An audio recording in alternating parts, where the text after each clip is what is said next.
ఈ నెల 16వ తేదీ అంటే రేపు లేదు ఎల్లుండి ఉదయం 10 గంటలకు మనం జీవీఎంసీ ఎదురుగా ఉన్నటువంటి గాంధీ పార్కులో 24 గంటల ఉపవాస దీక్ష కార్యక్రమాన్ని ఏర్పాటు చేస్తున్నాం. ఈ దీక్ష కార్యక్రమం దేనికి అంటే తెలుగుదండు పొలికేక అనే ప్రజా ఉద్యమానికి ఆ రోజు శ్రీకారం చుడుతున్నాం. ఈ తెలుగుదండు పొలికేక కూడా ఎందుకు వేస్తుంది అంటే 10 ఏళ్లుగా మనం భాషా సంస్కృతుల కోసం పోరాటాలు చేస్తూ ఉన్న పాలకులతోటి ఏదో అడవిలో అయ్యా అన్నట్లయింది మా పరిస్థితి.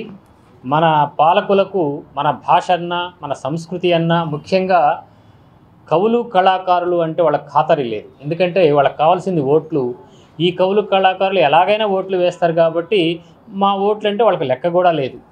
కాబట్టే భాషా సంస్కృతులు అంటే వాళ్లకు చిన్నచూపు. అందుకనే మన కళాకారుల యొక్క కవుల యొక్క భాషాభిమానుల యొక్క సత్తా చాటడానికి ఈసారి తెలుగుదండు రేపు రాబోయే ఎన్నికల్లో ప్రత్యక్ష రాజకీయాల్లో కూడా మనం పాల్గొంటున్నాం. ఎన్నికలను ప్రభావితం చేయడానికి మనం ప్రయత్నం చేస్తున్నాం.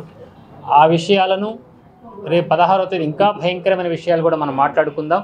ఇది కేవలము మన విశాఖ నగరవాసులందరినీ సాదరంగా తెలుగుదండు పొలికేక ఉద్యమంలో పాల్గొనమని, ఈ రాజకీయ నాయకుల యొక్క పాలకుల యొక్క మూర్ఖపు చర్యలను ఖండించడానికి మనము ఏర్పాట్లు చేయాలని విన్నవించడానికి ఈ కార్యక్రమం ఏర్పాటు చేశాం. కాబట్టి రేపు 16వ తేదీ ఉదయం 10 గంటలకు అందరము జీవీఎంసీ ఎదురుగా ఉన్న గాంధీ పార్కులో కలుద్దాం. ధన్యవాదాలు.